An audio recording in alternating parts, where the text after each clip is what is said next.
y'all don't think it's offensive that I'm an American and y'all speaking African talk? Right. If the conversation wasn't that goddamn personal, just like you were just menacing everybody talking goddamn English, why all of a sudden you talking African talk? Why you got a problem with me putting my headphones on? Because I'm separating.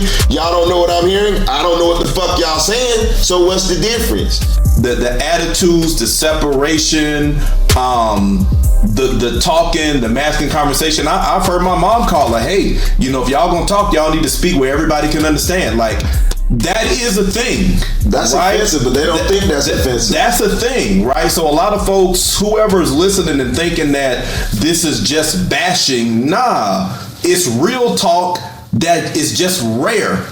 A lot of people ain't willing to go here. We willing to go here. That's what we do on this show. We open up these kinds of conversations.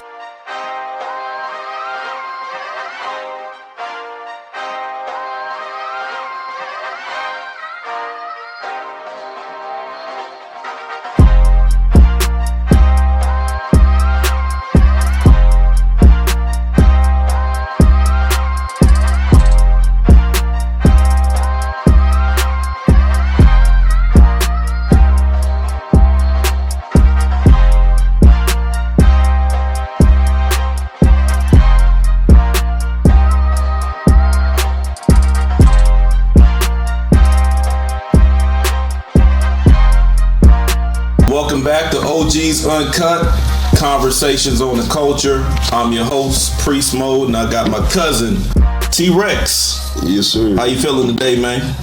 A little not under the weather. The weather, when it rains, I feel groggy, whatever. Okay, I got you, man. It's a rainy day, man, but it's a, you know, everybody's saying we got candles lit, they melting, so we're gonna go ahead and get to it. 1 year, dog. How you feel about that? We've been doing OGs Uncut, Conversations on the Culture for 1 year yesterday. Same way we've been doing it for 5. For 5? Yep. Time flying? Yeah. Hey, man. It don't seem like it's a lot of work put into it, but it kind of is. Yeah, it's a lot of work put into it, man. Staying consistent is not easy to do. Nah. Yeah. Especially when you're jumping in something that you go all the way in and learn it as you're going. So hats off to people that doing podcasting. It's not easy. It takes a lot of effort. Yeah, it takes a lot of effort, man. Dedication. Yeah. You know what I'm saying? Week after week after week. So we've been, we in season 2 now, somewhere around episode 17 or so. Right. And we've been at it for 1 year yesterday, man. So hats off to us. Hats off to you. To me, man, just want to take a moment to celebrate ourselves, man. And before this candle melts all the way down, I just want to kind of, you know, do a little wish, man. Set your intentions. Yeah. Okay, I got my wish in. All right. Let's do it. 1, 2, 3.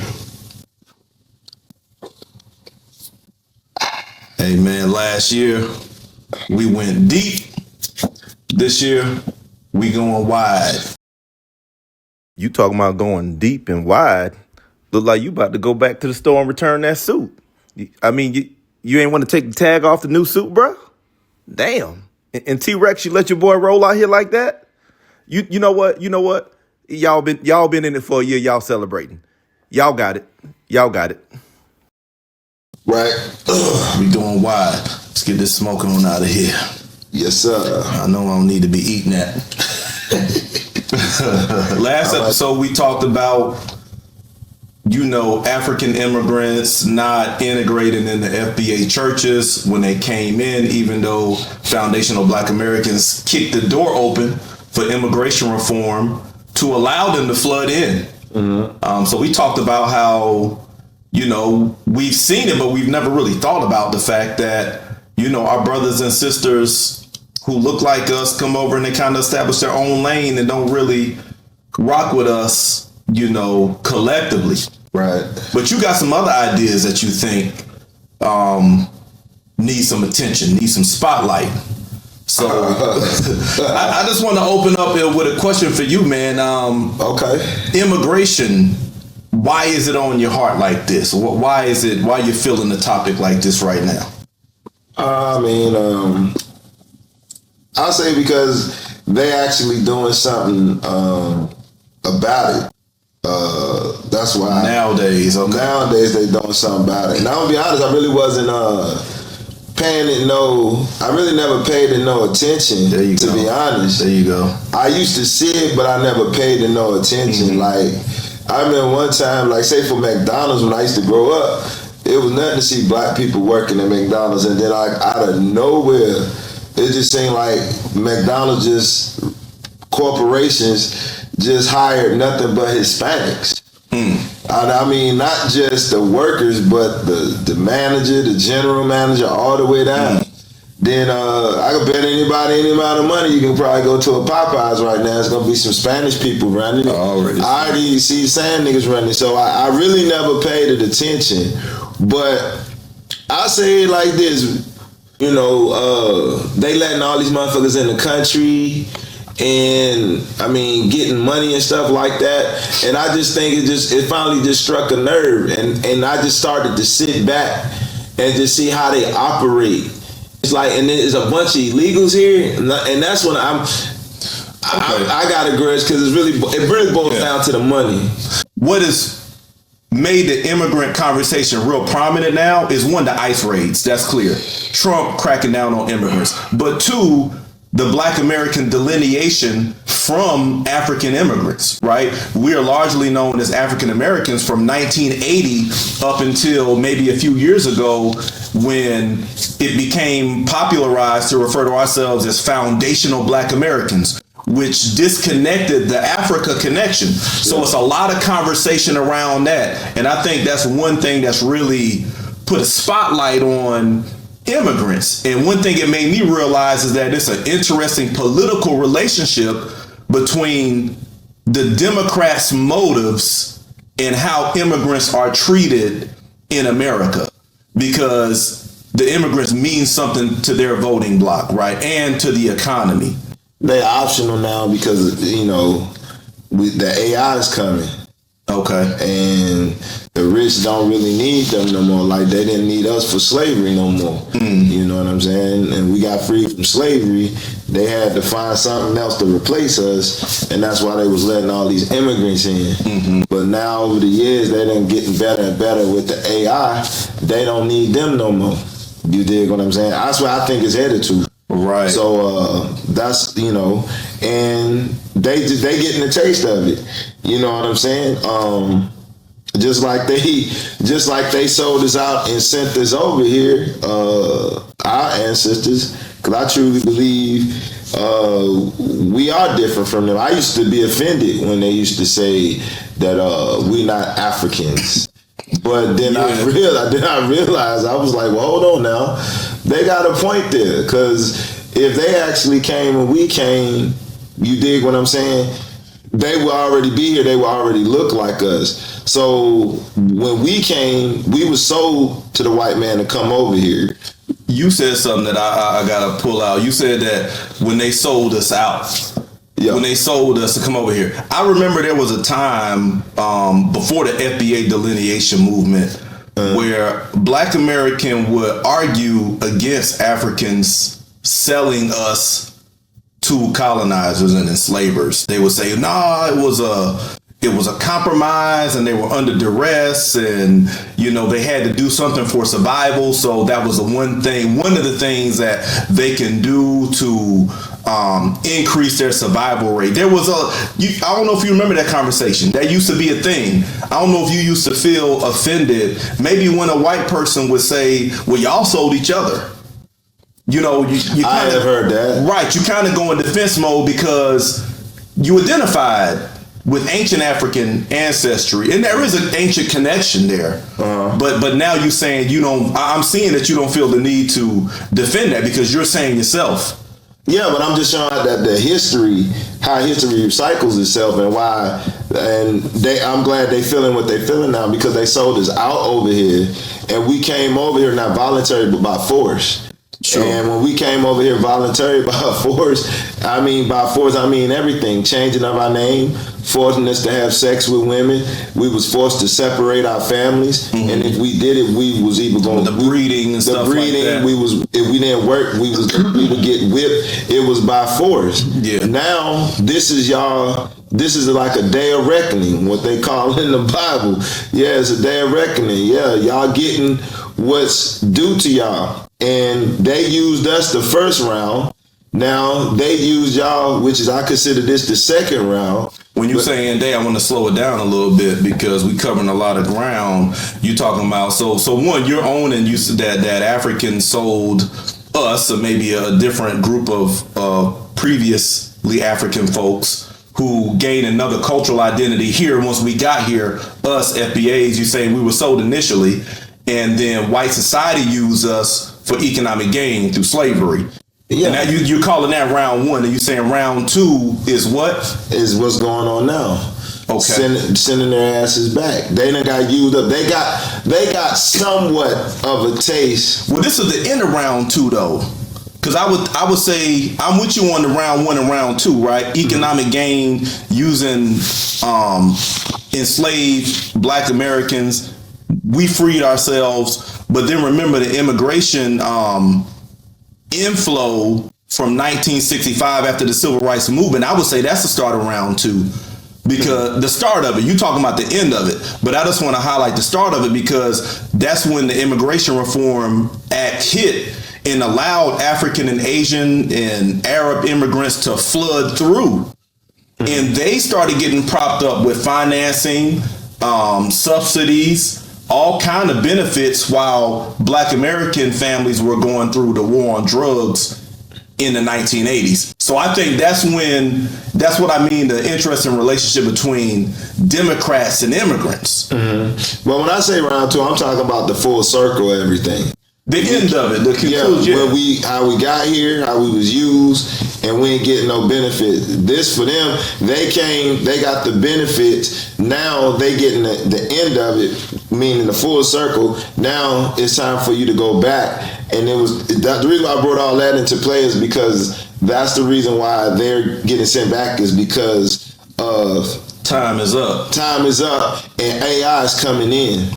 Wow, that's an intro. I like the distinctions, and that's why I kind of re-articulated round one and two, because I talked about how round two started when they flooded in. You're talking about how round two's ending because the job landscape is changing, and a lot of those low-paying jobs that American folks didn't want it are being automated, and so the need for a lot of immigrants is declining, and they're cracking down.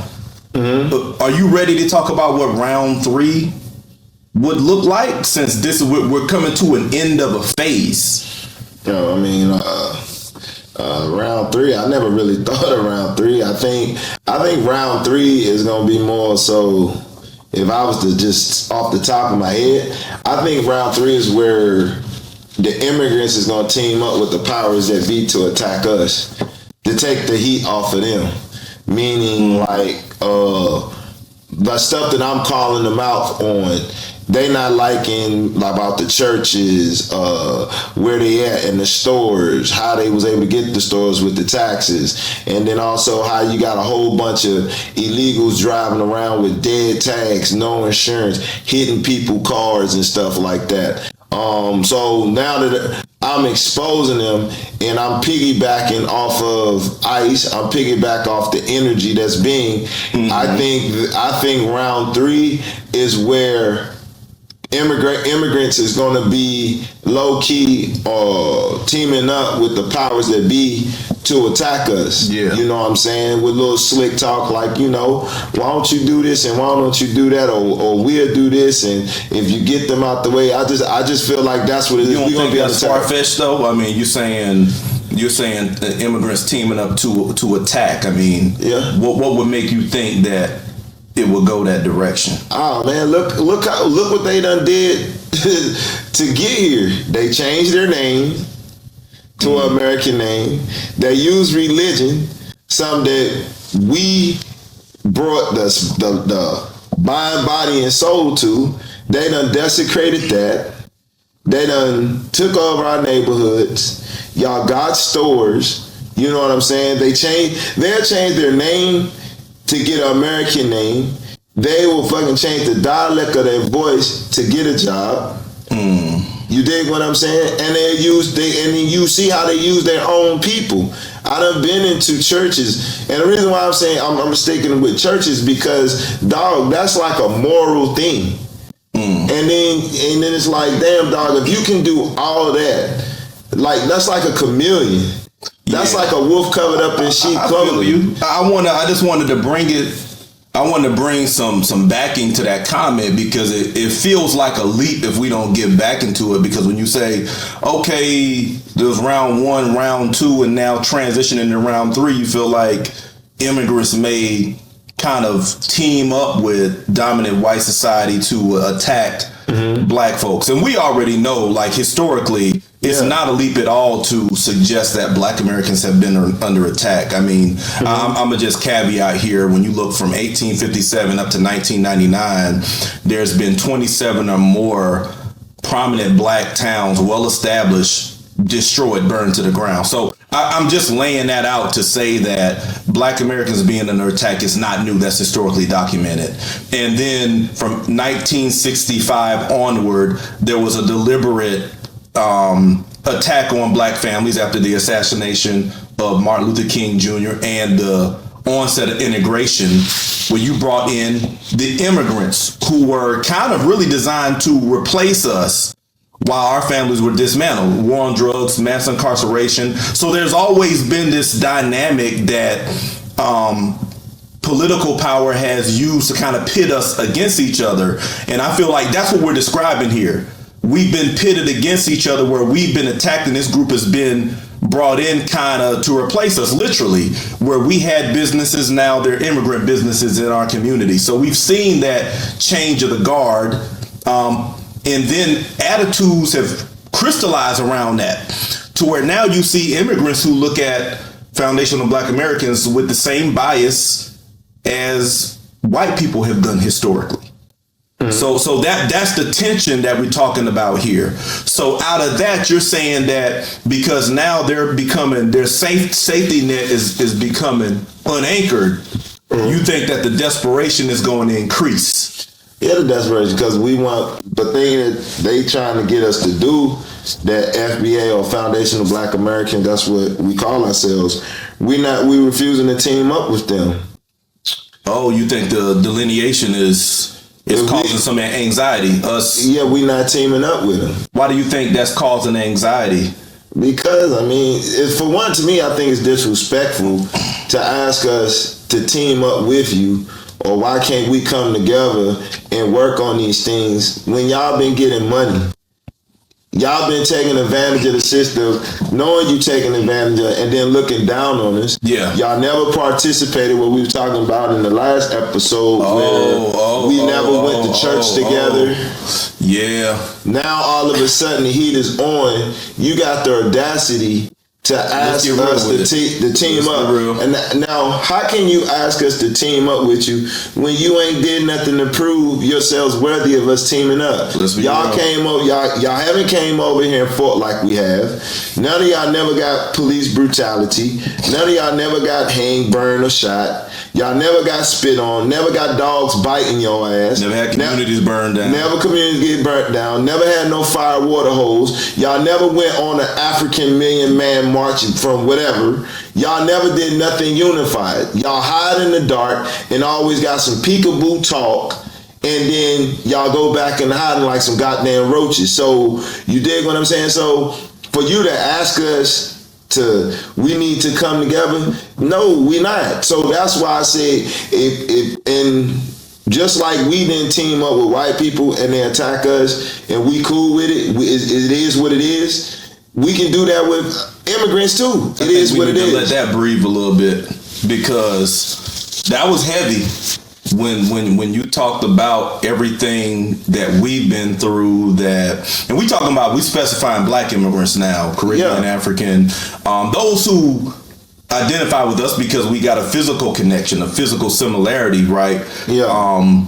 Often don't stand with us when we stand up, and that's true. I mean, for y'all watching, make sure y'all like and subscribe.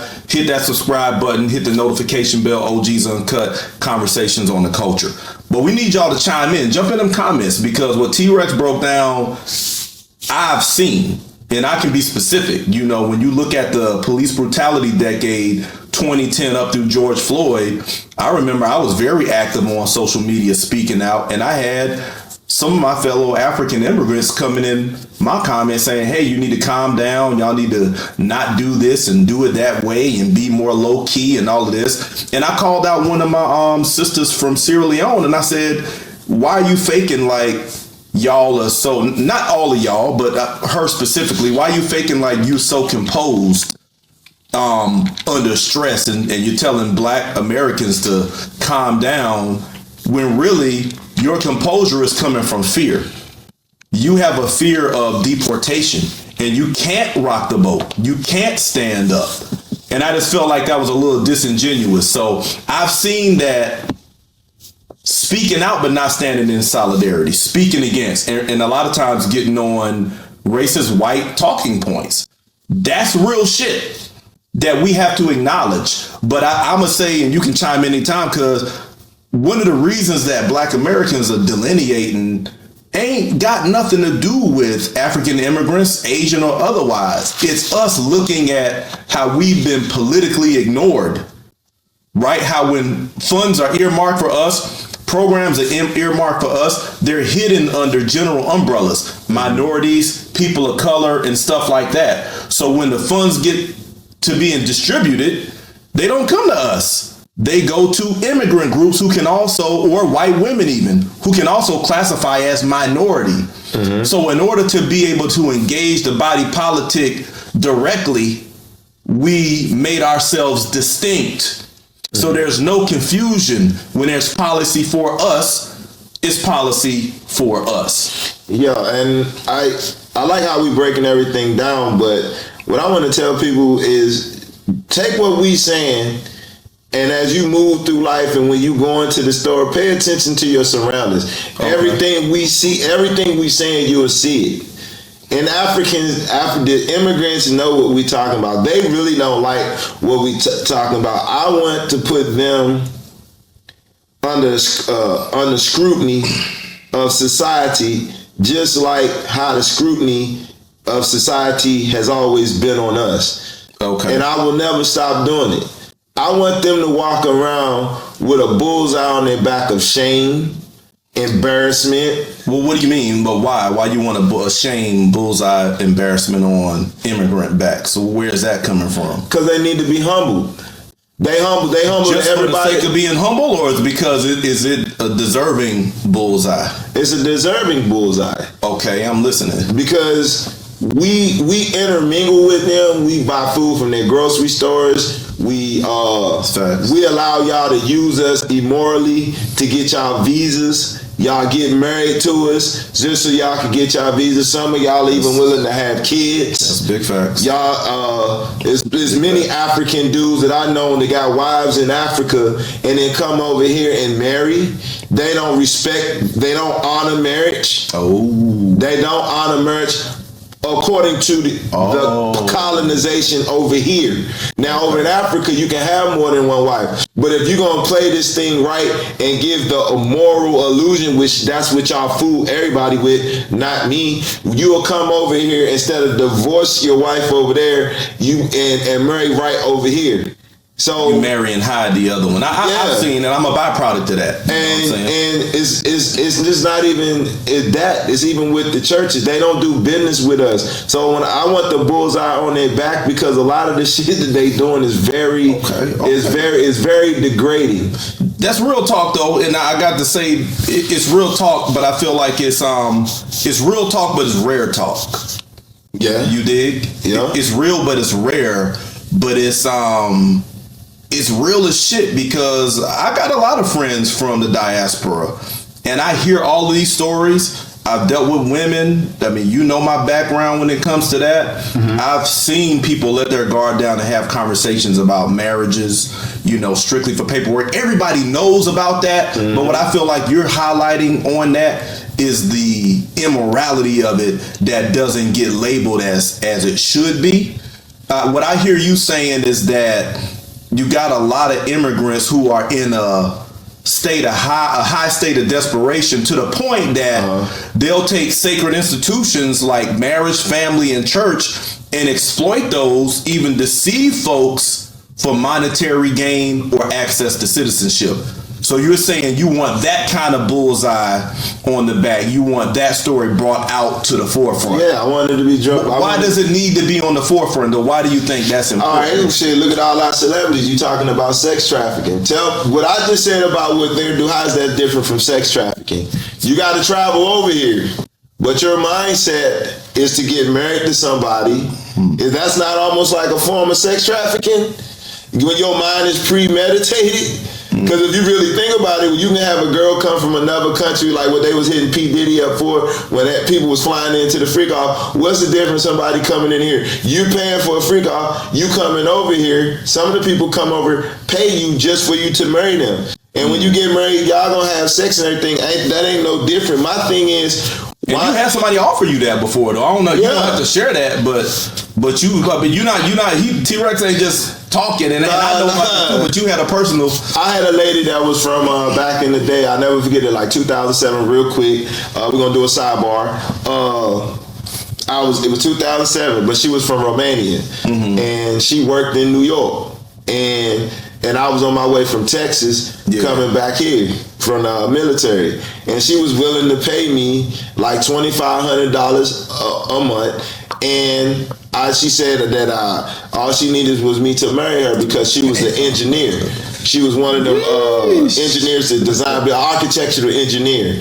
And I was like, well, I'm really not, in a position to go there with you because I'm supposed to be staying with my aunt. She was like, she said, how about I talk to your aunt and ask her how much do you have to pay rent there? And I think at that time my aunt didn't even pay, like, help her split the rent to pay $700, and she was gonna pay me $2,500. And then she said she's willing to come down and everything. She showed me pictures of her family. She had a 740 BMW, black on black. She lived in one of them brownstone brick joints in New York. Expensive. And this is the thing. What stopped me from doing it is my morals.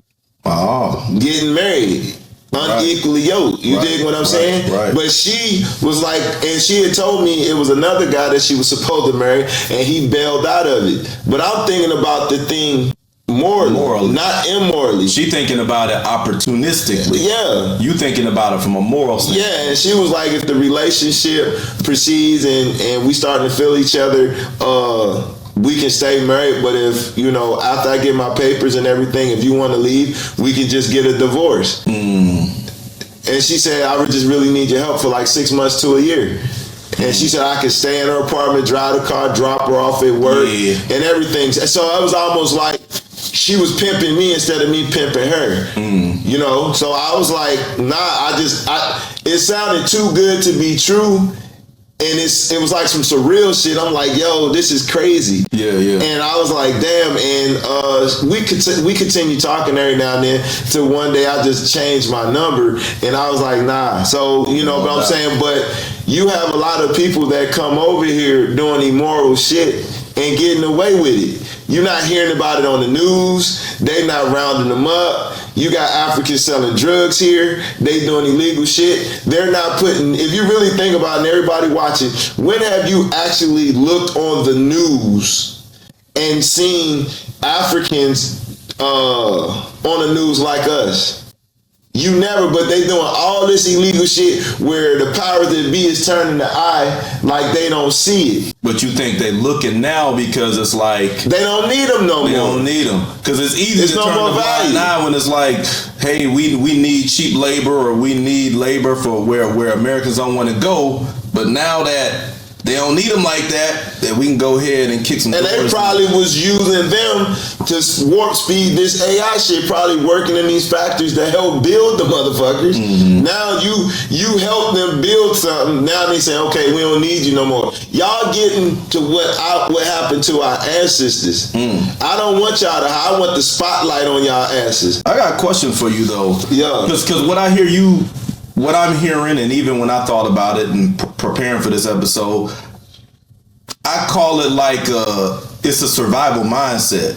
And a lot of people don't think about this with immigrants, right? You leave your country for survival reasons, because you lack resources, you lack opportunity, you're trying to survive. So when you get here, you're in survival mode. You're uprooted from your home identity. You're here trying to establish a new identity. So it's some shit that I wrote down that, and you probably gonna recognize some of this.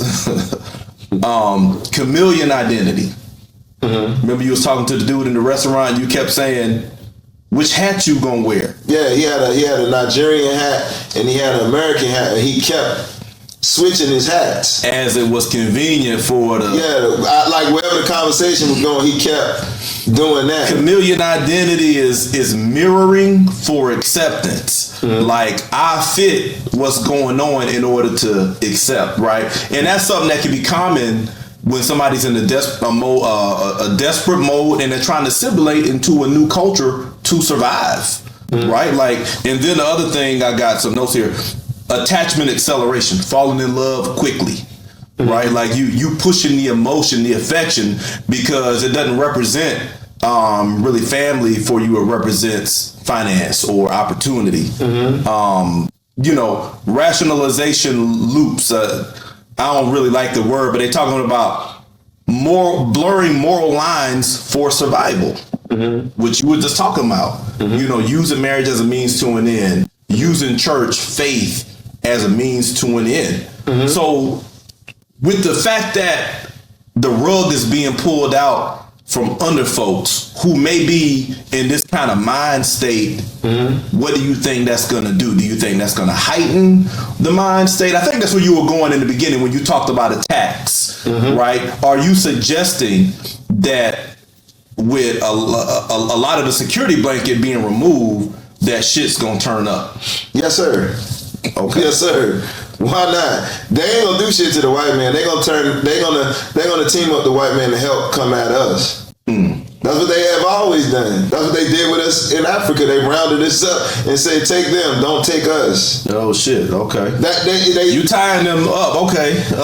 They gonna do that shit again to us if we allow it. So it's like get them, not us. You feel like it's gonna be a us. Yeah.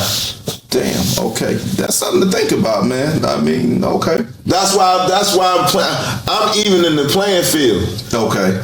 Don't come after us. Like when we came here, like the white supremacists was saying that it was us taking up all the good jobs. It was us taking up all the space. Nah, when they get in froggy, get them. They the ones that started this shit. They the ones because if you want me to give you a Rolodex where it's us or them, we help fight y'all wars. Name any American war we was a part of. Not them. They ain't shed no bloodshed. Y'all hung our ancestors. Y'all ain't hung none of them. So who's really taking up space? We didn't take up no space, and everything that we did, we didn't get no handouts. Y'all took it from us and burnt it down to where we have to accept handouts. Do you feel like what you're saying, do you feel like applies to all immigrants, or are there some who are good and exceptions? I would say all immigrants, because if you leave one, it's like one roach, two roaches. The motherfuckers, they'll multiply. Reckless take. That's T-Rex. I'm heating up now. It's like two fucking roaches. If you don't kill it, they'll multiply rapidly, like rats, like mice. So you don't feel like you've had an experience with one of our African brothers and sisters or Caribbean or whatever who's solid. They down for the cause. They with the mindset. They're stand up tight individual. Tell me what they have done here in America to justify what you just said. Collectively, nothing. Okay, As a block. I've dealt with individuals who I felt who I feel like is on code. Yeah. But I agree with you collectively. They talk the talk. I need to see them walk the walk. But you feel like when the hammer drops and shit goes down, you feel like they gonna get back in lockstep with the group. Yeah. You don't feel like they gonna stand up and speak out based on the hell no. They're not built like that. Damn. Okay. They're not built like that. Look at us. This is my theory. Okay. This is my theory. In Africa, we was the ones that built the pyramids. We was the ones that created math, astrology, and all them things, right? It was booming, right? And it was flourishing, right? Since they sent this over here, what has been booming and flourishing in Africa? But when we came over here, booming. That's facts. Math, we helped them design tractors and all this shit. We brought our agricultural skills here and everything. That's facts. Name one thing in Africa that they done did that was booming compared to when we was sold out and got sent over here. I see that correlation as it pertains to us. I mean, I'm sure there's enough evidence out there to maybe tie the pyramid builders to modern day people, but I see you warming up. I'm gonna let you. Okay, T-Rex got a reckless take coming. Let me get out the way. So I got you, but I see the correlation in your theory, right? The pyramid builders were clearly advanced, intellectually advanced, architecturally advanced, and you're saying when you look at us over here, we demonstrate the same qualities because we came out of slavery 1863, 1865. By the 1890s, we had taught ourselves to read, we taught ourselves mathematics, astronomy, and we built prominent towns and in leadership and shit like that. So you see us demonstrating the same type of spirit. So yeah, but okay, back to the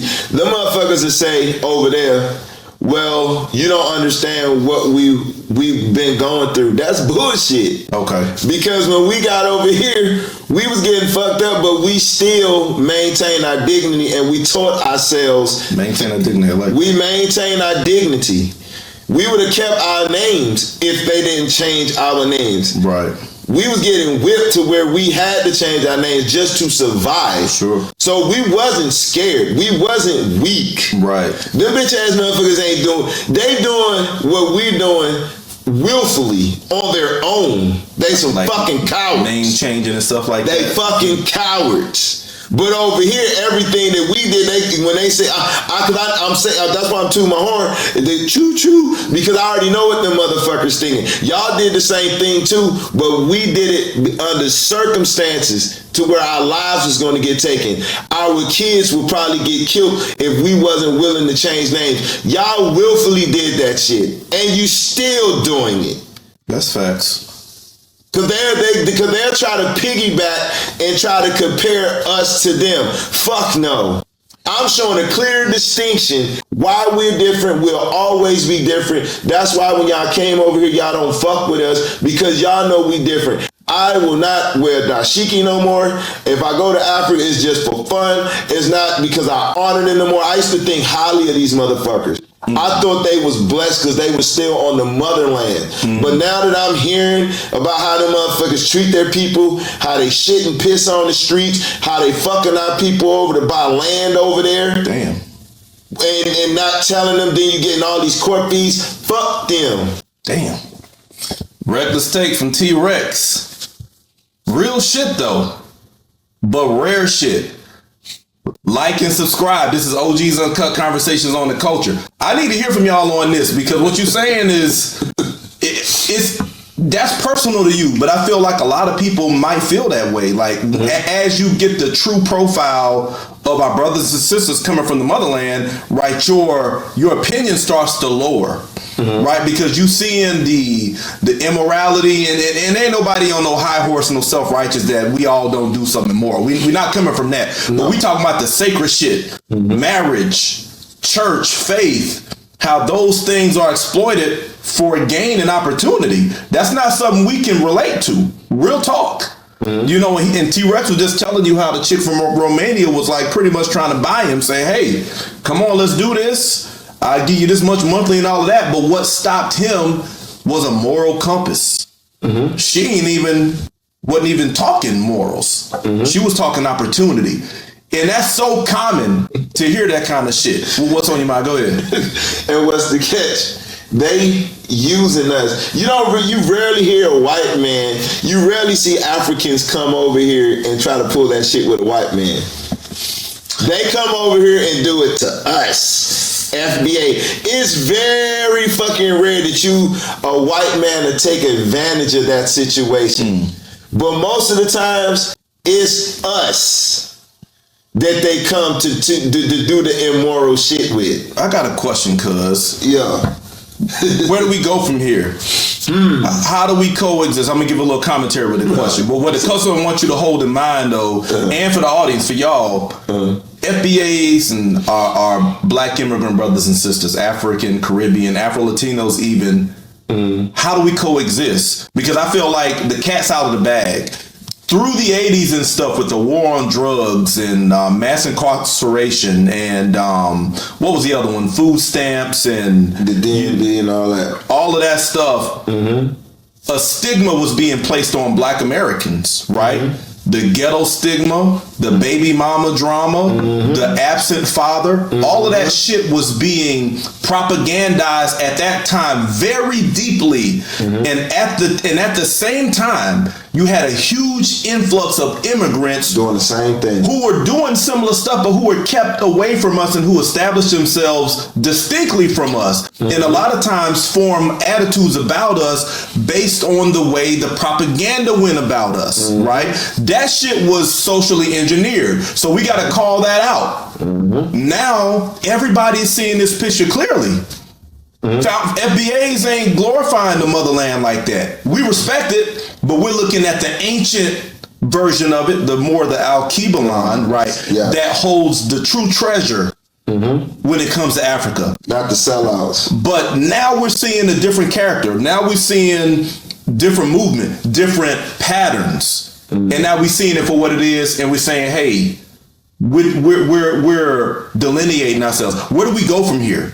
How do we relate? How do we coexist? What's the world look like now when it comes to us and our diaspora brothers and sisters? Well, this gonna sound messed up.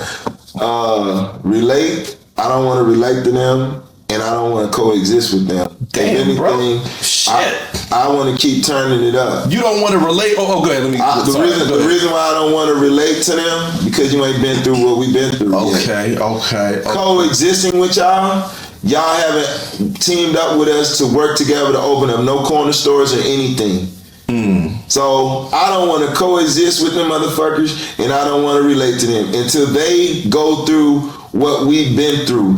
Coexisting meaning like relationship wise, relating to them. How can we relate if you've never been through what we've been through? It's going to always be a misunderstanding when it comes to us having a conversation amongst each other. Because one being hurt and abused, one been getting over and winning. So somewhere in them conversations relating is going to be a problem. Now, coexisting. We done got fucked over by the white man when our ancestors built shit and everything, and it was taken away. Sure. That shit will happen to them if we do business with them. Because I don't give a fuck. There's no way they can work with us wholeheartedly without stabbing us in the back. If we was going to coexist, we would have been coexisted. We would have been did it. So trying to coexist and relate with them, I think is fake. The only way I can accept coexisting with them is relating to them. It's no different like when you in a gang or something. You gotta get your hands dirty to be in this game. Until I see y'all get y'all hands dirty and y'all get ostracized on the news, getting fucked with in the neighborhoods, getting pulled over and harassed in police cars, is no coexisting with me and is no fucking relating with me. Damn. What y'all think about that? That's a pretty strong stance, but I'm listening to it beyond the surface, though. I think a lot of people might listen to the delivery and passion and the absoluteness of it, and maybe miss the message. What I'm hearing when you're saying that is that there have been two separate and distinct experiences, and when it comes to FBA, it's kind of like as it relates to the experience in North America, we're proven and tested, and we've shown character, we've shown integrity, that we stand for a set of values tied to our identity. We're not willing to compromise, even in the face of danger. Historically, we've shown that. We've had leaders who've been assassinated behind that, and that's the general energy that we carry. What I hear you saying is that when the immigrants come, they duck that energy because embracing that energy threatens their survival here. It threatens their staying power here. So you're saying until they stand up like that in a similar fashion that you can't see there being a kindred spirit going on. I feel like it's an illusion and it's a deception. Like, look, if they willing to change their name, change how they talk, there's no way it ain't no way. I think, would you have any African friends? Huh? Would you have African friends? Caribbean friends? Yeah, I can have them as friends. How can I say this? They'll be like my associates. But as far as taking anything to the heart with them, hell no. I got you. I ain't got no problem. We can talk and conversate, but to be like on some brotherly love, fuck no. To really get vulnerable and put some trust down. No, because I done been around them motherfuckers. When you around them, they be talking English, but then when they get around their friends, they talking African talk. They don't even say, hey man, talk, because he don't understand what we talking about. I done been around African motherfuckers. And it's like when they change up their conversation, speak their language, something that they don't want you to know. I don't like that tapping in. Hey man, you know this game, man, and then all of them talk, but then they Nah, nigga, keep the conversation. If you really fuck with me, keep the conversation playing, because that's what I would do if I got an African friend, or I'm gonna be like, oh, we talking about this. I'm a be like what the people that do the thing when people can't hear sign language. Even though you don't understand what we talking, I'm gonna give it to you so you can chime in. I done been around pastors that'll do that. I already know. And then this what they do. They get offended when I put my headphones on. Y'all got to speak up, and then they was like, sisters. And then he asked me, I'll never forget him. It was one of these pastors, you know what I'm talking about. Yeah. When they get in the car, I just put my headphones on. And when I put my headphones on, they was like, don't do that. And I said, why? And this when I was starting to exit religion, church anyway, and I just started getting bold in my speaking. Yeah. I say, why y'all got a problem with me? Because I was driving one and taking one. Yeah. I say, why y'all got a problem with me listening to my headphones? I say, y'all don't think it's offensive that I'm an American and y'all speaking African talk? Right. If the conversation wasn't that goddamn personal, just like you were just menacing everybody talking goddamn English, why all of a sudden you talking African talk? Why you got a problem with me putting my headphones on? Because I'm separating. Y'all don't know what I'm hearing. I don't know what the fuck y'all saying. So what's the difference? And then they was like, oh, you know what, you're right. And I put my headphones on and I was like this while they fucking talk. So I'm not pretending there's no relationship with no cohesion with them. All I gotta say is, like, comment, subscribe. Like, comment, subscribe. Like, comment, subscribe. And I really want y'all to comment, because I want to hear what y'all saying, because the shit he's saying, that's real. I don't even have to echo that, because I've seen that. I've seen my, let me open up a little bit. My father is an African immigrant, okay? I can personally, everything that we're talking about here, I can outline in my personal life in a few ways, right? The attitudes, the separation, the talking, the masculine conversation. I've heard my mom call her, hey, if y'all gonna talk, y'all need to speak where everybody can understand. Like, that is a thing. That's right? Offensive, but they don't think that's offensive. That's a thing, right? So a lot of folks, whoever's listening and thinking that this is just bashing, nah, it's real talk that is just rare.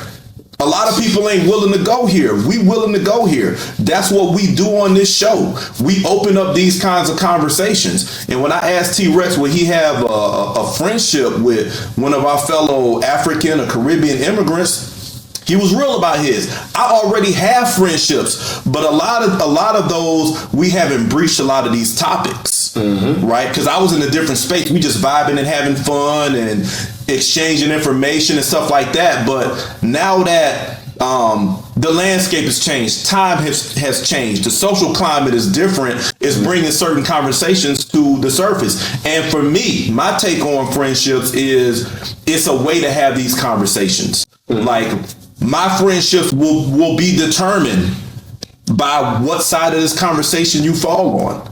That's how I look at it. I can engage you, and that's not me saying that you have to agree with me or whatever.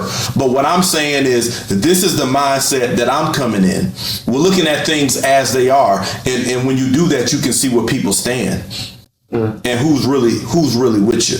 I mean, the piggyback on what you just said, I don't really think they can understand it unless they go through it. Okay. I just really, y'all people suffering over there, but we suffering over here. Unless you really, when I say go through it, I mean go through something to where something you built up and then it was just abruptly taken away from us. Including kids, including family. Yes. Not just things you built with your hands, but things you built with your body. Yes. Until you go through that, you cannot really have a heart-to-heart conversation with no FBA.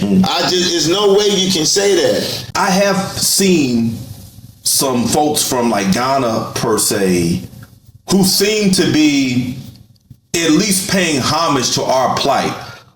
And we used to, as a matter of fact, this was probably around 2015. I was invited to a panel and what was it called? Bridging the Gap. And we were trying to have these conversations a long time ago. And I brought up words like Akata. The room laughed and everything because they didn't know, being a Black American, that I was familiar with that. But we talked about some of those things and he was facilitating that. He had FBAs up there and some Africans, and we was starting this conversation. I wasn't nowhere near as informed as I am now, but he seemed like he was trying to stand in solidarity. I'll say that from the perspective he was building about our legacy here. And I would say, at a minimum, I feel like African and Caribbean diaspora who are here in North America with us, that's the minimum, that's the entry fee right there. You got to know who we are, what we've done, what we've been through, what we've built. And that's what I'm saying. And that's where I was about to go through. You got to pay homage. You want to know why they don't have real African history in there? Because white people know if you read it long enough, you're going to start to develop empathy, sympathy, there you go. And then you're going to start speaking out, saying that shit is not right what you're doing to them. Right. You can bring a whole bunch of Africans in here. I'll probably know more about their history than they know about mine. Right. That's why I say they can't fuck with them. They came over here off our backs. They probably never read my Malcolm X book, or Dr. John Henry Clark, or Dr. Claude Anderson, or Dr. Ivan Sertima. But then if we flip the script and talk about Africa, they be like, damn, have y'all ever been there? Y'all know a lot about it. Why don't you know a lot about it? Why don't you know a lot about here? They won't even read none of our stuff. They won't even Google and look like what you found in Wilmington. They won't look at the shit that happened in Alabama. They ain't even gotta read no more. Facts. And look or get the book that you got and look how they was hanging us and how the white people was taking pictures. They won't bother to look at it. That's why I say there's no fucking coexisting and building a relationship with them motherfuckers until they do that. I'm not saying they gotta go out here and shoot them up bang bang with white people, but just like when you read the Bible, so how them fake ass Africans say, I'm back on T-Rex mode. A reckless take. I feel the spirit coming over me. I want to do something. The Holy Spirit is doing this to me and everything. So why haven't you read anything about us to make you say, you know what they're doing to y'all wrong? We going to talk about it. They won't individually have a conversation on no YouTube shit talking about how white people treat us bad. But it's many times from Malcolm X, Marcus Garvey, Dr. Martin Luther King, Frederick Douglass. I even bring up Dr. Umar Kern. We're talking about the hardship that goes over there in Africa and back them up. But you never hear them talk about how we go hard. You never hear them have an African conversation on YouTube talking about how black people are getting fucked over. Let that breathe. I need y'all to get the comments on that. That last piece that he said, he named about 5, 6, 7 prominent leaders internationally known from our culture, FBA culture, who have publicly spoken out against injustices and oppression on the African continent and throughout the Caribbean. Even Muhammad Ali. And we leaving out some. Yup. But we are hard pressed to find the reverse, the opposite.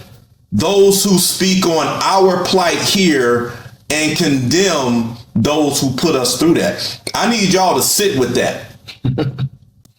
Sit with that. And another thing, let me, you know what I'm saying? Let me give a little perspective with something you said, because you mentioned that when it comes to our history and our plight here, if you read it long enough, it's gonna soak in.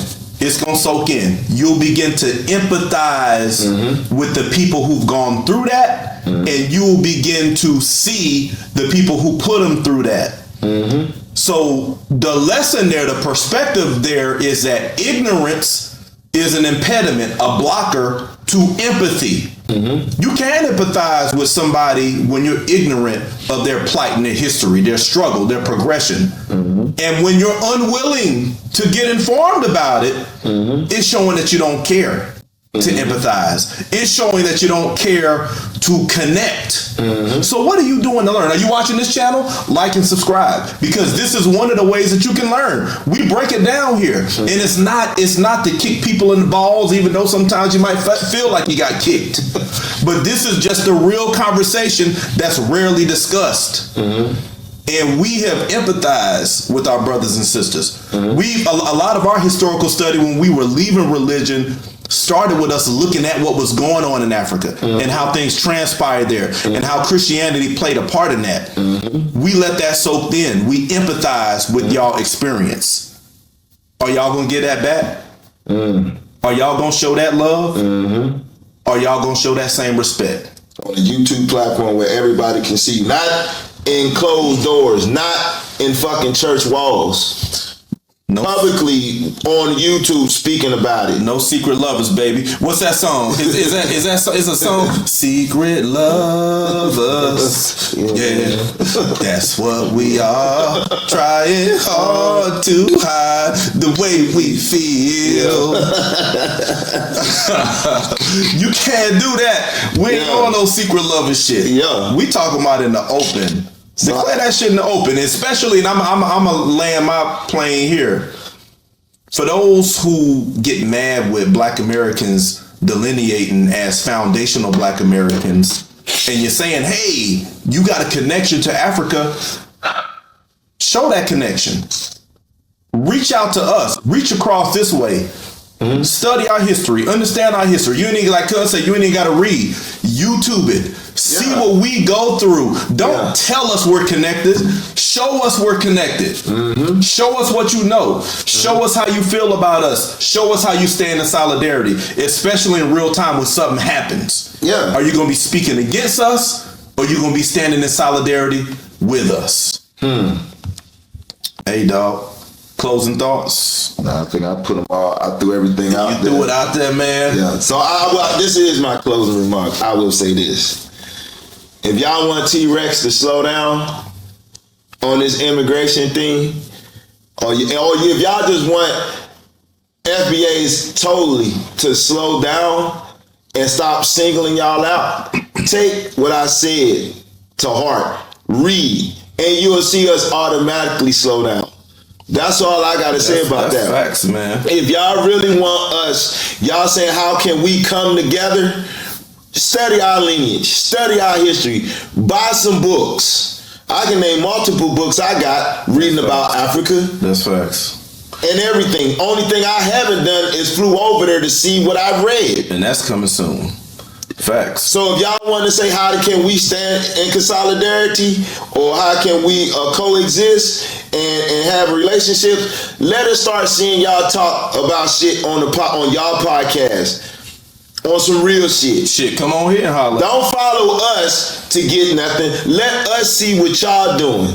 Let us see what y'all read, what y'all understand, so everybody can see, not behind closed doors. And then you'll see some shit change. Until then, I'm on your ass like ice baby. Like me taking a Viagra. Oh, you got a hard on like that? Like Viagra. Pause. Yes. Hey, dog. Hey, man, I feel you on that. We ain't want no secret lovers. If you stand in solidarity, be vocal, and that's something that a lot of folks, you got to meditate on, because a lot of times being vocal as an immigrant comes with a price.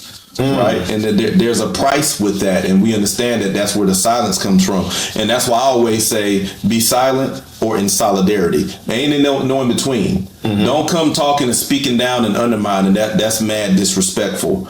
And I the way I feel about my diaspora brothers and sisters is I rock with y'all. I want to rock with y'all, but I refuse to do so at my own expense. Yeah. You know, I want to love you, but I gotta love myself first, right? And when I love myself first, my history, my ancestry, our plight, then I know how to screen those who rocking with me and who ain't. Mm-hmm. Because if you can't empathize with me in mind, body, and action, then you ain't for me. Mm-hmm. And that's just what it is. So it's no reason to draw any lines. The lines will draw themselves once you take a stand. And that's where I'm at with it, man. So that's all we got for today. This is OG's Uncut Conversations on the Culture. Again, we pumping the horn on that 1 year anniversary. Yes, sir. We done did it. We've been consistent. We ain't tired, and I still feel like we really just getting started. It's a whole lot more to come. We went deep thus far. Now we about to go wide. We branching out, baby. What's up? Make sure you don't watch and hide. Like and subscribe. Until next time, we out. Peace.